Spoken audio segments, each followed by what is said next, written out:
Muy buenas noches tengan todas y todos ustedes, bienvenidas y bienvenidos a una emisión más de Hablemos, Escribamos y Leamos Bien, el programa de todos los lunes a las 8 pasado meridiano y con una repetición a las 3 de la madrugada y copatrocinado por Televisión Educativa Nacional Canal 10, ahora en alta definición, y la Universidad Pedagógica Nacional Francisco Morazán. Esta noche, como en otras anteriores, me acompaña en el programa la estudiante avanzada de literatura Jenny Yamilet Sánchez Mazariegos, con quien pensamos ofrecerles un programa de lo más ameno. Antes, y como lo estilamos en este programa, permítanos enviar algunos saludos, sobre todo a aquellos que nos comentan en distintos sitios, en diferentes ocasiones, este programa de los lunes. Lo hacen con mucha generosidad, Jenny. Amigos como Tito Ortiz, quien nos ve en la repetición de las 3 de la madrugada del martes. Y nuestras felicitaciones y nuestro especial agradecimiento a doña Norma Ondina Hernández de Leitzelar por los primeros 30 años de su Academia de Arte SOAM y su gentil invitación para el festejo que ocurrió el sábado recién pasado en el Teatro Nacional Manuel Bonilla. No pudimos asistir por razones inevitables, pero de todas maneras le agradecemos el convite. Un especial saludo para los Carías, tanto el padre como el hijo en la colonia Kennedy, a los Moreno Bonilla en la colonia Bello Oriente. En esta semana, como se los prometí, los visitaremos. Nuestro pesar a la familia Alcerro García por la pérdida del abogado Joaquín Donato Alcerro Díaz, y hasta Ceres, California, un saludo para Luis Constantín Bere. Y vamos al sorteo correspondiente al programa del lunes anterior. La pregunta estaba muy sencilla y hubo muchas respuestas acertadas. Creo, si lo vieron el programa, recordarán que ofrecíamos un libro de Carlton Harold Brull, y la pregunta era: ¿quién es el autor hondureño? ¿Quién es el poeta hondureño autor de Pesca de Sirenas? Por supuesto, la mayoría acertó, aunque hubo uno que otro que dijo Alfonso Guillén Zelaya, Jacobo Cárcamo, pero indiscutiblemente era Juan Ramón Molina. De manera pues que le voy a pedir a Jenny extraer de la urna convencional el papelito con el número telefónico que corresponde al ganador, porque hubo muchos aciertos, al ganador de este libro de Carlton Harold Brull. Vean ustedes qué número es, Jenny. 9677-7530. Ahí lo tienen en sus pantallas, 9677-7530. Le llamaremos o la llamaremos para decirle cuándo y dónde pueden recoger su premio. Quiero descontarles algo. Hemos tenido problemas en entregar algunos premios porque solo tenemos el teléfono. Tengo una secretaria asignada solamente a esa tarea y llama por teléfono, pero o deja tu mensaje o no contesta en lo absoluto. Quizás porque no reconocen el número que está llamando, pero se nos han ido quedando los premios. Y de pronto alguien aparece y dice: el mes pasado yo tuve un premio, me dijeron, y no hallamos cómo hacer porque no sabemos cuál es. En esta noche vuelve La Primavera de Machado, un libro que ofrecimos como premio, pero que nadie se ganó porque nadie acertó a la respuesta. Es un libro hermoso que no solo es antológico, de Antonio Machado, el famoso poeta de la generación del 27, español, sino que es un libro profuso en fotografías, imágenes, comentarios, etcétera, etcétera. Este libro vuelve, repito, al programa como premio del arma palabra de esta noche, el arma palabra de hoy, que está sencilla, incluso se la vamos a ofrecer con la clave y varias pistas. Vean ustedes en pantalla. La clave es Lamoca. Primera pista es palabra esdrújula de origen latino. Muy bien. Segunda pista, es una especie de flauta antigua. Tercera pista, se inserta en la piel de las aves. Cuarta pista, poéticamente es caña. Y quinta pista, pluma de ave o de metal para escribir. Envíen sus mensajitos a 9230 y se llevan el texto que verán en sus pantallas, La Primavera de Machado. Espero que esta vez sí se lo lleven porque realmente vale la pena. Es un libro único en el país, yo me lo traje de Guadalajara, pero con gusto lo traslado a quien realmente quiera tener un buen texto en su hogar. Hoy, en una fecha como esta, 6 de julio, pero en 1962 muere William Faulkner, el famoso premio Nobel estadounidense de 1949, autor del Sonido y la Furia, Mientras agonizo, Luz de agosto y muchas más como Absalón, Absalón. El día, la fecha está llena de efemérides, pero vamos a mencionar únicamente la de Faulkner, que murió, y en el cuarto segmento le hablaremos de otra efeméride que coincide con la fecha de hoy. Con ello, y estamos en el segundo segmento de Hablemos, Escribamos y Leamos Bien, el programa patrocinado por Televisión Educativa Nacional, Canal 10 en alta definición, y la Universidad Pedagógica Nacional Francisco Morazán. Antes de irnos a la palabrota de hoy, a las preguntas y respuestas, porque el buzón del preguntón está saturado, quiero presentarles con Jenny un texto recién aparecido en nuestro ambiente.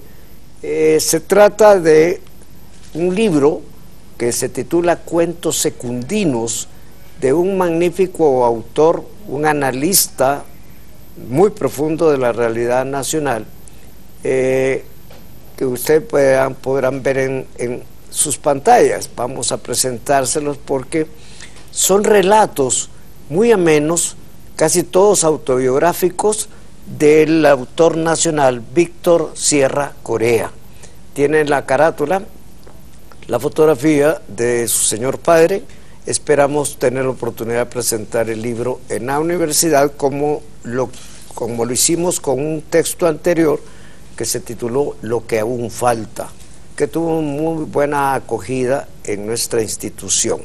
Cuentos secundinos de don Víctor Sierra Corea ya está en las librerías del país. Adquiérenlo porque resulta, repito, muy ameno y muy ilustrativo.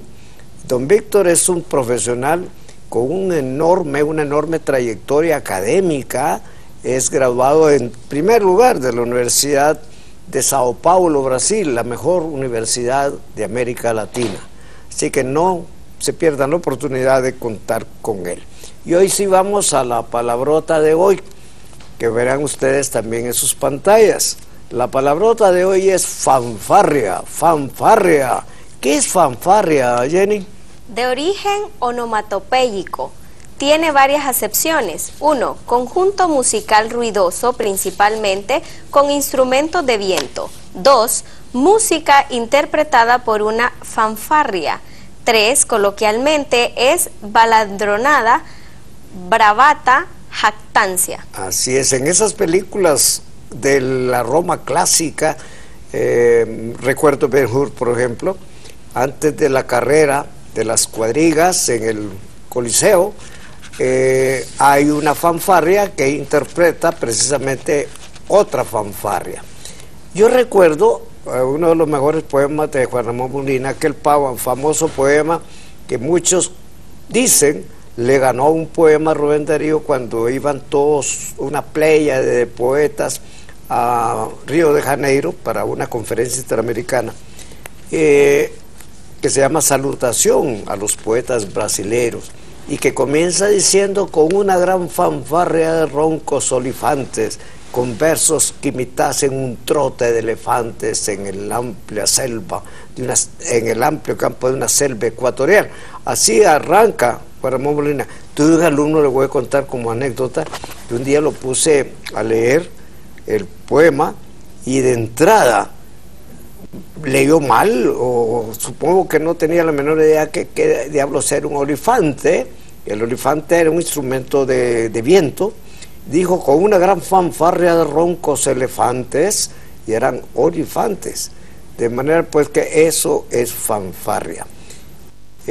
Vamos, y bueno, y de ahí va a derivarse otro término, fanfarronada. El tipo que es fanfarrón, que hace lo de la fanfarria. Balandrolada, decía usted, el acto de la jactancia. Y vamos a las preguntas y respuestas de esta noche, porque repito, el buzón está repleto. La primera pregunta es curiosa. Dice, ¿hay algún filme de ahora acerca de la expresión verbal y sus problemas? Hay una joya que yo creo que la mayor parte de nuestros televidentes la vio, porque inclusive el actor principal se llevó el Oscar por esta película, que se titula El discurso del rey. Es de hace 5 años, 2010, bajo la dirección de Tom Hooper y un Colin Firth, que como lo señala la pantalla nos pasma con su actuación, haciendo el papel de un gago, de un tartamudo que va a asumir el trono de Inglaterra por la abdicación del hermano. Es un caso real. Se consigue un logopeda, que no es un profesional propiamente, pero que le va a quitar el impedimento que le resulta ingrato, porque se va a entrar en la Segunda Guerra Mundial. Inglaterra iba a entrar en la Segunda Guerra Mundial y él tenía que dirigirse a todo el pueblo inglés. El discurso del rey, la recomendamos. ¿Quién es el autor de Aura, una novela corta? Uno de los mejores escritores latinoamericanos, Carlos Fuentes, fallecido en el 2012 y autor de La muerte de Artemio Cruz, La región más transparente y muchas novelas más, así como ensayos de gran impacto. Y es una buena novela, es una novela de miedo, es una novela de terror, chiquita, narrada en segunda persona, pero muy bien elaborada por Fuentes, que como usted lo ha dicho, es uno de los grandes del boom, de la literatura latinoamericana, lamentablemente fallecido hace un par de años. No es acerca del español, dice un televidente, pero quiero saber si esa hermosa canción, Vereda Tropical, es del músico y poeta Agustín Lara. Bueno, no es de Lara, pero sí es de otro mexicano, de Gonzalo Curiel, jalisciense o tapatío como Juan Rulfo. Me gustó mucho el video de la comunicación no verbal del programa pasado. ¿Cuándo incluirán otro acerca de la comunicación no verbal? Los vemos en Austin, Texas, todos los lunes. Ah, qué bueno, hasta Austin, Texas, nuestro agradecimiento por ese saludo. Lo haremos un lunes sí y otro no. A nosotros nos cautiva el tema. Muy bien. ¿Cómo se llama la novela de Virginia Woolf que más les gusta? Bueno, como reza el adagio, para gustos se hicieron colores. A mí me fascina su Orlando, pero no sé cuál a mi compañera de programa. ¿Cuál es la suya? Una habitación propia. Una habitación propia. Bravo fue una magnífica autora inglesa, suicida, se suicidó en un momento dado, se sumergió en un río y no salió más. Pero magnífica escritora. A mí Orlando me gusta porque influyó mucho sobre García Márquez, pero tiene otras, además de la que nos señalaba Jenny, Las olas, Mrs. Dalloway, etcétera, etcétera. Vale la pena leer por lo menos una novela de Virginia Woolf. Continuamos. ¿Cuándo vendrá la Universidad Pedagógica Nacional Francisco Morazán, Sergio Ramírez y su novela Sara? El 13 de agosto a las 10 a.m. estará con nosotros para presentar su obra y firmarla para el público. Okay. Y vamos a ir una pausa, no sin antes recordarles a ustedes la clave de la armapalabra y las pistas de hoy con el premio. Ahí está, la clave es lámoca. Es palabra esdrújula de origen latino. Es una especie de flauta antigua. Se inserta en la piel de las aves. Poéticamente es caña. Pluma de ave o de metal para escribir. Y ahí está el premio, La Primavera de Machado, una joyita bibliográfica que deben llevarse a casa. Envíen su mensajito a 9230, armen la palabra y se lo llevan. Y vamos a la pausa prometida.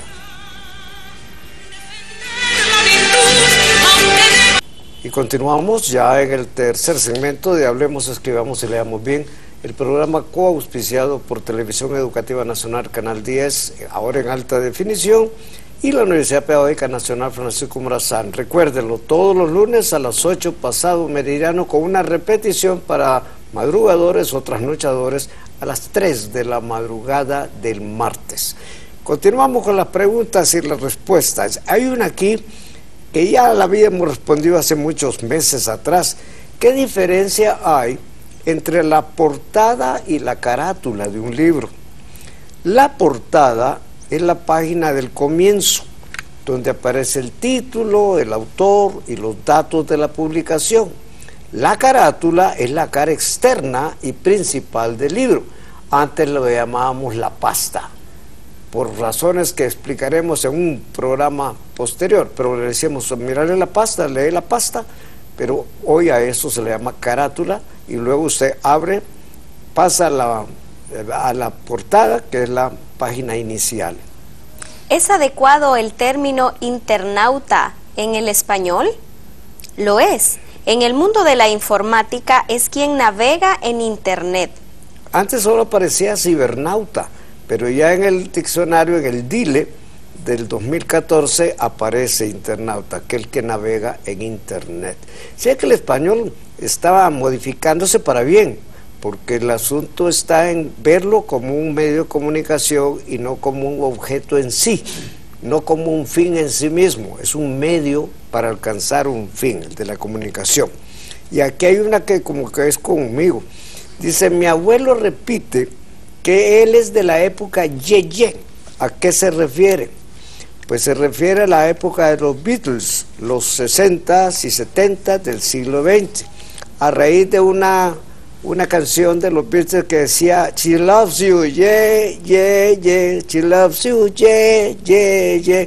Fue una forma de vestir, de peinarse, de bailar, que tenía tono contestatario, porque hay que recordar que fue la revolución de los beatniks y estaban metidos e inmersos en la guerra de Vietnam, contra la cual protestaban todos, los peludos, como les llamaban en la época.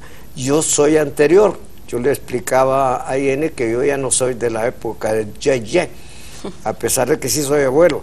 Yo soy de la época de Elvis Presley, luego de Chubby Checker, y hasta ahí paro de contar. ¿Es exuberante o exuberante con H o sin la H? Es lo segundo, sin H, exuberante. Así es. Hay quienes cometen el error o suponen que son sinónimas, no lo son. Es como usted lo ha señalado, no lleva en ningún momento H. Incluso es que se escribe exuberancia sin la H. Es válido hablar de cincho para denotar una faja. Cincho, para que usted lo sepa, viene del latín cingulum, que significa cinturón. De manera porque sí es aceptable, es totalmente válido. ¿Qué significa ñáñaras en el español? En varias regiones hispanoamericanas es un extraño escalofrío que se siente cuando algo produce miedo o aberración. Se usa más en plural. Yo tengo mucha gente que a mí me da ñáñaras. Es decir, eso, que me produce escalofríos. Y aquí hablando de algo frío, ¿qué es un fiambre? Fiambre. Fiambre es un alimento para comerlo frío y después de asado o cocido, como ocurre con la mortadela, el chorizo.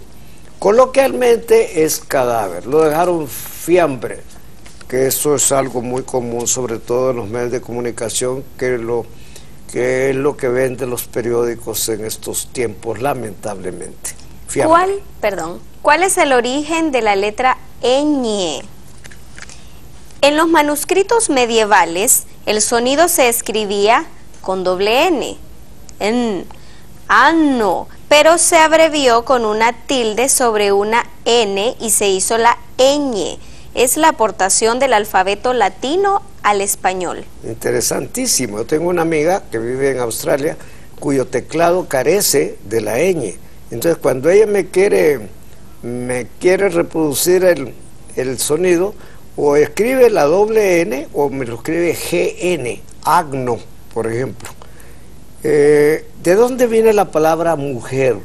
Eso va con nuestras televidentas. De latín murier, que procede de molis, latín, blando, origen de mullido y de molusco. Su plural era mulieribus, mulieribus. En el Ave María, hay un momento que dice, benedicta tu in mulieribus, es decir, bendita tú entre todas las mujeres. Benedictus fructus ventris tui. Una más. ¿Cuál es la etimología de la palabra amuleto?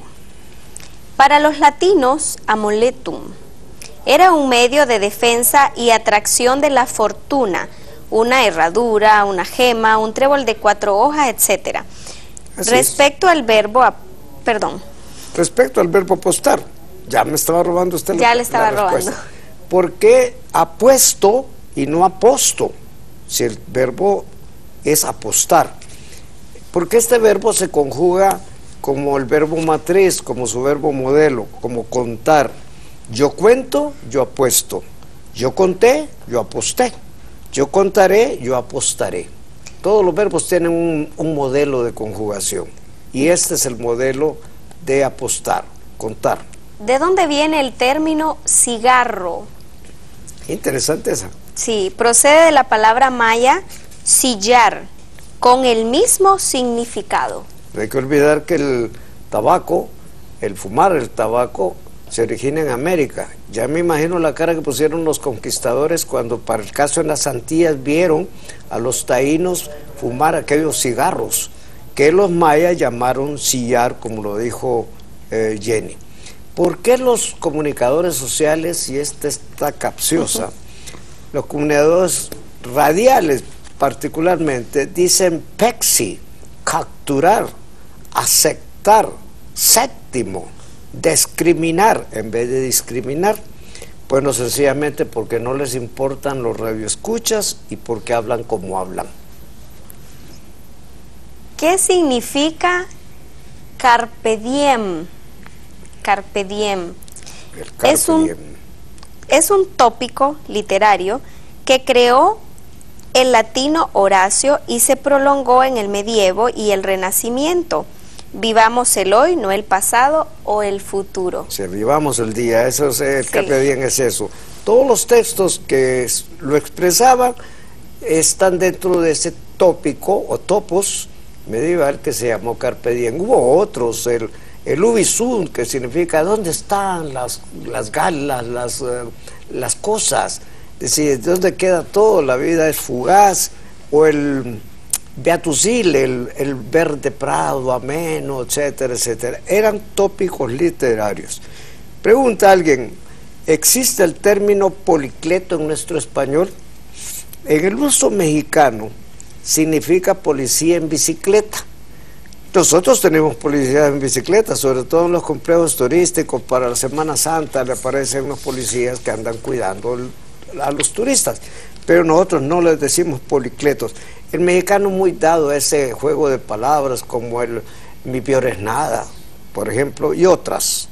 Los mexicanos tienen un español muy barroco. ¿Se persinó o se persignó? Buena. Viene del latín persignare, por la señal, de ahí que es persignó. Claro, por la señal de la Santa Cruz, entonces persignum, por la señal. ¿Cuántos premios Alfaguara de novela han honrado a la Universidad Pedagógica Nacional Francisco Morazán con su visita? Varios. Y voy a mencionarles los más importantes, que dejaron huella en nuestra institución, por cierto. Sergio Ramírez, que regresa, triunfador con Sara. Laura Restrepo, con Delirio, una novela que ganó el premio Alfaguara Novela, que son $175,000, nada más ni nada menos, una escultura y un periplo por varios lugares donde la Alfaguara tiene presencia. Santiago Roncagliolo, peruano. Antonio Orlando Rodríguez, cubano de nacimiento, pero domiciliado en Miami. Hernán Rivera Letelier, chileno, y Leopoldo Brizuela, argentino. son los que nos han llegado a la universidad y a los que les hemos agradecido su visita. Repito, Sergio Ramírez regresa con un novelón, que mis respetos.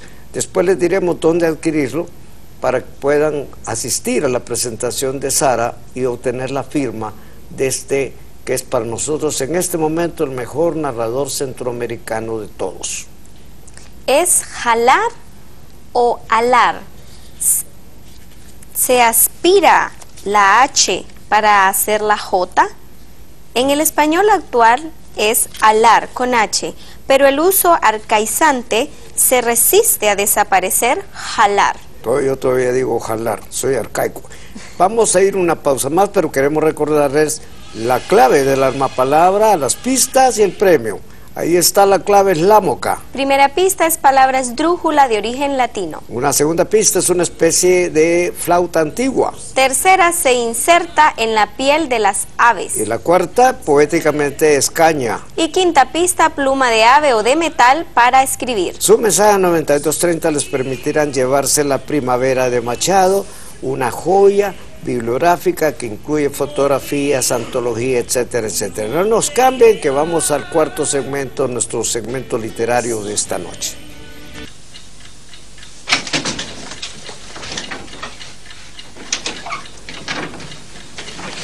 Yali.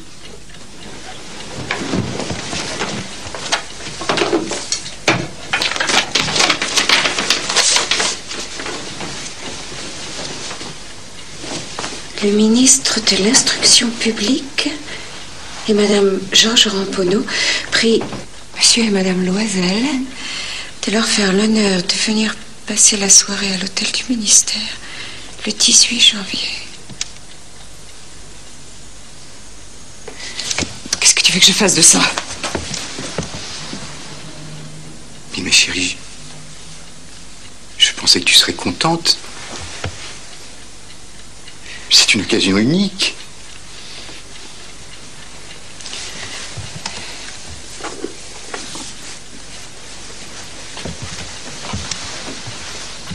Qu'est-ce que tu veux que je me mette sur le dos pour y aller? Et la robe que tu mets pour aller au théâtre, elle est très bien. Je dois...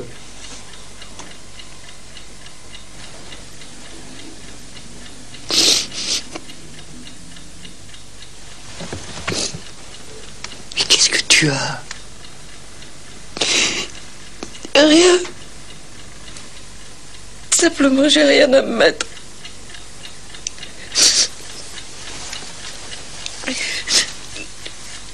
Je veux pas aller à cette fête avec la robe que je mets pour aller au théâtre.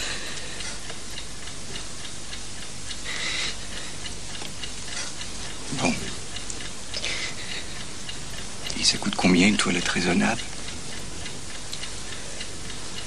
Qui puisse servir pour d'autres occasions, naturellement. Disons...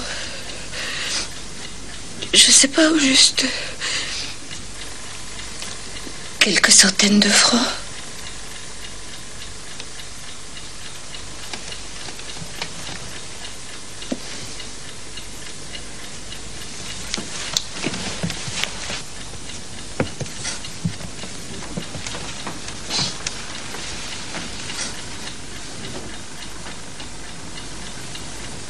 Soit. Il tâche d'avoir une belle robe.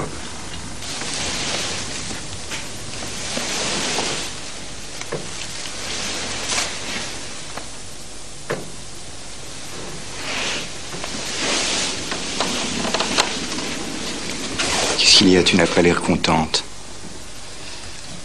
Une robe de soirée sans bijoux, ce n'est pas une robe de soirée. Tu mettras une fleur, une rose, une vraie. Ce serait très chic. Être pauvre parmi les riches, il n'y a rien de plus humiliant. J'ai une idée. Fragmento, el video que acaban de ustedes de presenciar, fragmento de la versión cinematográfica de El Collar, uno de los grandes logros narrativos de un escritor francés que se considera, a pesar de ser una especie de heredero de Flaubert, de Gustave Flaubert. Se considera uno de los padres del naturalismo universal. Me refiero a Henri René Albert Guy de Maupassant. Un nombre largo, un nombre extenso, para uno de los mejores autores de todos los tiempos. Nacido un 6 de julio, pero de 1800, perdón, fallecido un 6 de julio, pero de 1893, apenas a los 42 años, como lo sabe muy bien Jenny, murió de sífilis y de una de complicaciones muy joven, relativamente joven. En El Collar, el cuento del Collar, ven ustedes la mujer casada con un burócrata, un empleado de segunda, tercera categoría, que es invitada, ambos son invitados a una fiesta regia y ella no tiene que ponerse. Él se gasta lo que tiene en comprarle un vestido, pero a la hora de la hora ella dice, ¿pero qué me pongo encima? Él, muy ingenuo, le dice una flor. No, ella quiere una joya. Y el marido le recomienda buscar a una vieja compañera de colegio que es una mujer acomodada, para que le pida prestada una joyita, un collar o cualquier cosa. Y así lo hace, y ella se luce en la fiesta con el collar prestado, pero cuando regresa entusiasmada de la fiesta, del banquete y el baile, se da cuenta que ha perdido el collar. Lo rastrean, buscan el carruaje que lo llevó hasta casa, no lo encuentran, no lo hallan, se desesperan y se dan una enjaranada, para utilizar el hondureñismo, una endeudada terrible para poder comprar un collar que se le parezca, y se lo devuelven a la dueña. De ahí ella va a terminar lavando pisos, haciendo las labores meniales. Él va a terminar arruinado, envejecen muy luego, hasta que en un momento dado ella se encuentra la amiga que le prestó el collar y la aborda. Anda cuidando un niño, la aborda a la vieja amiga, la del collar, y le dice, no la reconoce a la otra porque la mira muy avejentada, la mira casi destruida, y ella le cuenta que se debe a ella, y le dice la historia del collar, la pérdida del collar, cómo se gastaron una barbaridad de francos para reemplazarlo. Y la amiga le dice, pero ¿cómo fuiste a hacer una cosa de esas si yo te presté un collar de piedras falsas? El cuento ahí termina. Pero es una magnífica obra de este autor francés. ¿Qué más podemos hablar de Maupassant? Bueno, Maupassant nació un 5 de agosto de 1850 en París. Sus padres se divorciaron. Maupassant siempre se consideró huérfano de padre. Viaja a París para estudiar Derecho, deja el estudio de Derecho y comienza a escribir. Su primer cuento publicado fue La bola de cebo en 1880. 4 años más tarde publica este cuento precisamente, El collar, en 1884, considerado, como dijo usted anteriormente, uno de los más importantes escritores de la escuela naturalista, con muchísimas obras, 6 novelas, aproximadamente 300 cuentos, y fallece un 6 de julio, nada más que en 1893, de sífilis. Influyó sobre muchos autores posteriores. Chekhov lo adoraba, León Tolstoy, lo admiraba, que era un contento. Incluso el mismo Horacio Quiroga, entre los nuestros, lo tuvo como modelo. Conoció a Flaubert, que era el gran autor el grande del naturalismo francés. Lo conoció y Flaubert resultó una especie de imagen paternal que él andaba buscando. Combinó el éter, el opio, porque eso le alteraba la conciencia, y lo hacía escribir obras como El Orla, que es una obra de suspenso. Pero usted mencionó el primer gran éxito fue Bola de cebo. Es una magnífica novela que tiene como trasfondo la guerra franco-prusiana, en el que hay involucrada una prostituta que ha dejado el asunto, pero a la que van a obligar a ejercer nuevamente los pasajeros en un viaje en que son capturados por el enemigo y necesitan que ella seduzca al jefe del bando contrario. Bola de Cebo, Lorla, otro, el Collar y muchos más. El que lo plagió, que fue un contento, fue precisamente D'Annunzio. D'Annunzio lo plagió terriblemente, es decir, le cargó los cuentos Gabriel D'Annunzio.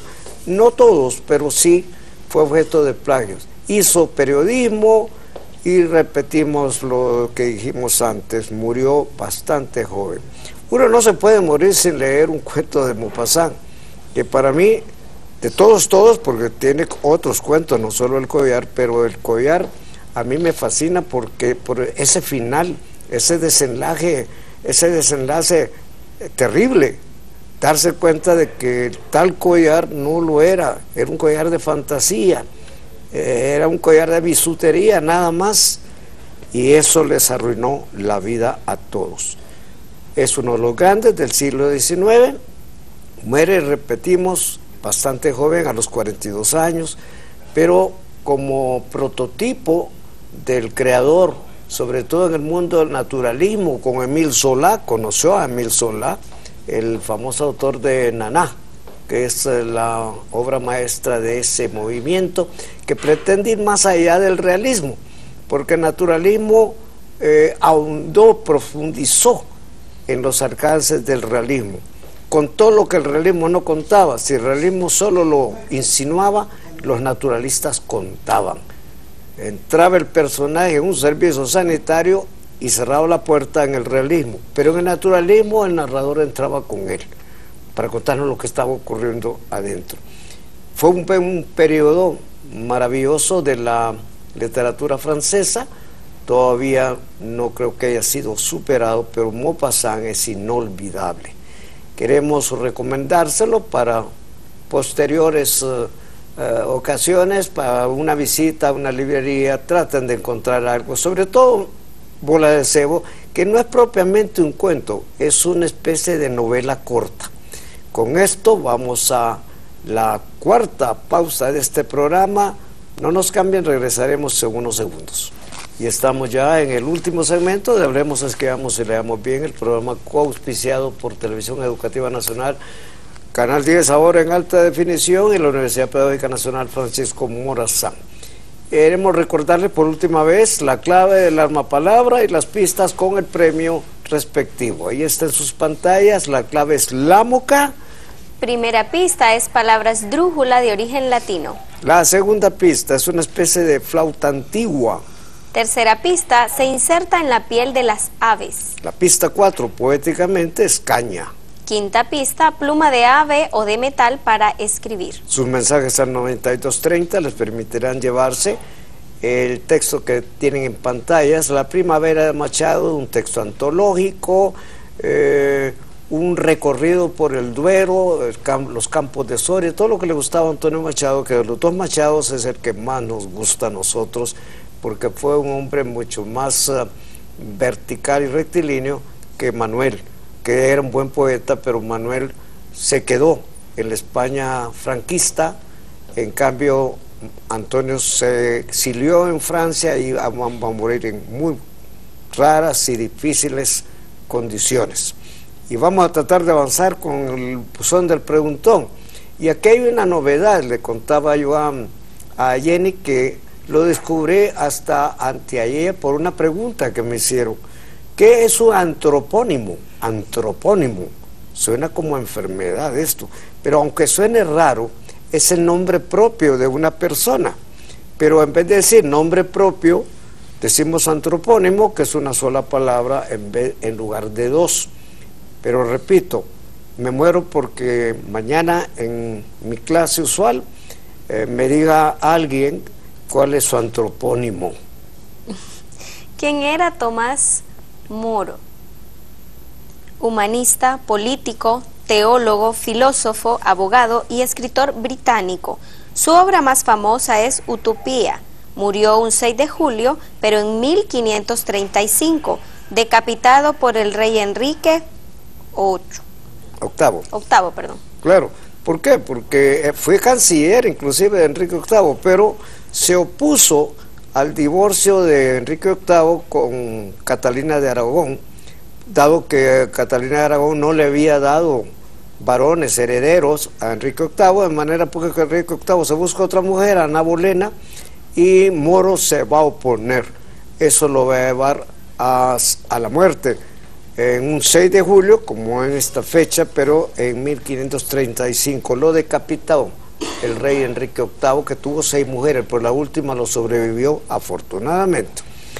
Verbos con doble participio en español, algunos nada más: freído, frito; imprimido, impreso; proveído, provisto; elegido, electo; maldecido, maldito. Son, repito, verbos que tienen el doble participio. En un momento dado uno desplaza al otro, como ocurrió con rompido, al que desplazó roto, y morido, al que muerto desplazó.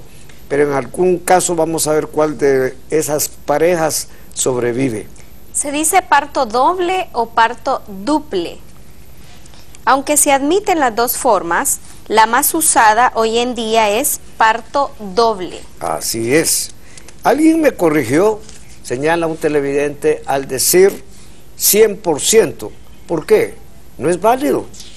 El símbolo que ven ustedes en sus pantallas se lee siempre por ciento, excepto en la expresión 100%, en que no se dice 100%, sino que se dice 100%.